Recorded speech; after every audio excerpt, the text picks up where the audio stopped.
Hi అండి, welcome to దుర్గాదమ్మతోటి Telugu channel అండి. ఎలా ఉన్నారు? బాగున్నారా? నేను కూడా చాలా బాగున్నానండి.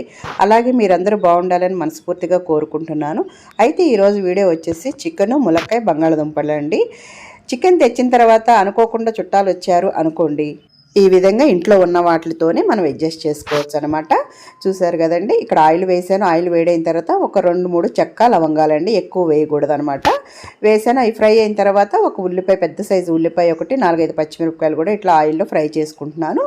ఈ ఫ్రై అవ్వాలంటే కొంచెం గల్లుప్పు వేసేద్దామండి. ఈ ఫ్రై అయ్యేంత వరకే, కూరలోకి అయితే తర్వాత వేసుకుందాము. చూసారు కదండి, గల్లుప్పు వేసాను. మళ్ళీ ఒకసారి ఇట్లా కలిపేసుకుందామండి. చూసారు కదండి, ఇవి కొంచెం గోల్డెన్ బ్రౌన్ వస్తున్నాయి అన్నప్పుడు 2 బంగాళదుంపలండి ఇట్లా ముక్కలుగా కట్ చేసి పెట్టుకున్నాను, అవి వేసేద్దామండి. ఇవి కొంచెం ఆయిల్లో ఫ్రై అవ్వాలండి. బంగాళదుంపలు అనేది ఫ్రై అయిన తర్వాత 3 పావులు చికెన్ అండి, ఇవి శుభ్రంగా నీట్గా కడిగేసి పెట్టేసుకున్నాను. ఇది కూడా చికెన్ కూడా వేసేద్దాము.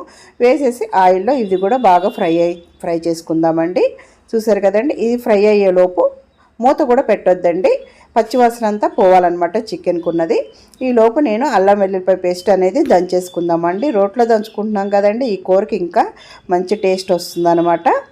ఇదిగోండి, చూసారు కదా, అల్లం వెల్లుల్లిపాయ పేస్ట్ అనమాట. కొంచెం దంచాను, ఇంకొంచెం దంచుకొని లాస్ట్లో ఒక ఉల్లిపాయ కూడా మనం దీంట్లోనే కచ్చిపిచ్చిగా దంచుకున్నాం అనుకోండి, చాలా టేస్టీగా ఉంటుంది. గ్రేవీ కూడా బాగా వస్తుంది అనమాట.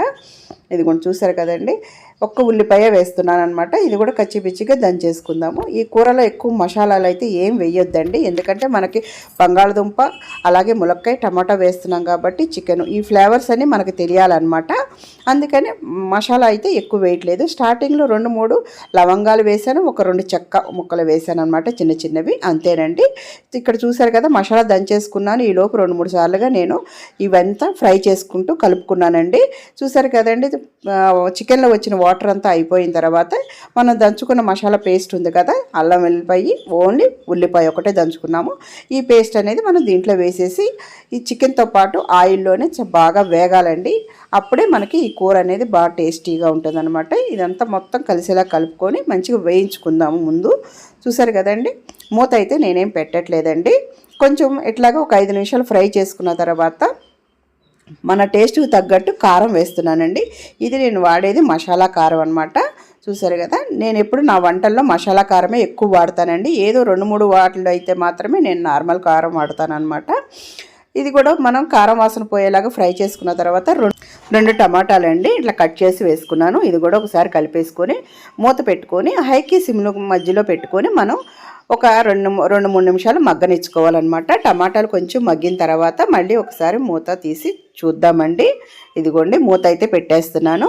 ఒక 2 మినిట్స్ అట్లాగే మగ్గనిచ్చుకోండి, హైలో పెట్టొద్దు, హైకి సిమ్కి మధ్యలో పెట్టి మగ్గించుకోండి. చూసారు కదండి, చక్కగా టమాటాలు కూడా మగ్గిపోతున్నాయి. ఇప్పుడు ఒకసారి కలిపేసుకొని ఒక గ్లాసు వాటర్ వేసేసుకుందామండి.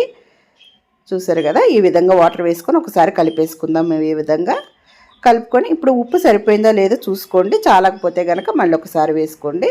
చూసారు కదండి, ఇప్పుడు మనం ఉప్పు వేసుకున్న తర్వాత మూత పెట్టేసుకుందాము. మూత పెట్టుకొని ఇది ఉడుకుతున్నప్పుడు ములక్కాయలండి, 2 ములక్కాయలు అనమాట, ముందే కట్ చేసి పెట్టుకున్నానండి, అవి కూడా వేసేసుకుందాము. చూసారు కదా, ఈ విధంగా ఒక 5 నిమిషాల తర్వాత చూద్దామండి. చక్కగా ఉడుకుతుంది కదా కూర. ఇప్పుడైతే ములక్కాయ ముక్కలు వేసేద్దామండి. ఇదిగోండి, చాలా చాలా టేస్టీగా ఉంటుందండి. ములక్కాయ ఆ స్మెల్తో చికెను బంగాళదుంప ఆ కాంబినేషన్తో చాలా బాగుంటుంది. చూసారు కదండి, ములక్కాయ ముక్కలు కూడా ఇట్లా వేసేసాను. లేత ములక్కాయలు కాబట్టి ఒక 5 నిమిషాలు ఉడికిపోతుందండి. మూత పెట్టేసుకొని ఒక 5 నిమిషాల తర్వాత నేను గరం మసాలా వేస్తున్నానండి. గరం మసాలా కూడా ఎక్కువ వేయకూడదు అనమాట. ఇదిగోండి, చూసారు కదా, ఒక 1/2 స్పూన్ మీద కొంచెం ఎక్కువ వేసాను అంతే. చూసారు కదండి, ఈ విధంగా వేసేసుకొని కొత్తిమీర కూడా వేసేసుకుందామండి. ఇదిగోండి, నేను మసాలాలు అయితే ఏం వేయలేదండి. చూసారు కదా మీరు, ఓన్లీ గరం మసాలా ఒక 1/2 స్పూన్ మీద కొంచెం ఉంటుంది, అంతకంటే ఎక్కువ ఉండదు అనమాట. అల్లం వెల్లిపాయ పేస్ట్ ఇంతేనండి. వేసుకొని కొత్తిమీర కూడా వేసుకొని ఒకసారి కలిపేసుకొని ఒక 2 నిమిషాలు మూత పెట్టేసేయండి. ఎందుకంటే ఆ మసాలా కూడా కొంచెం కొత్తిమీర ఫ్లేవర్, మసాలా ఫ్లేవర్ కూడా మనకి ఆ కూరకు పడుతుంది అనమాట.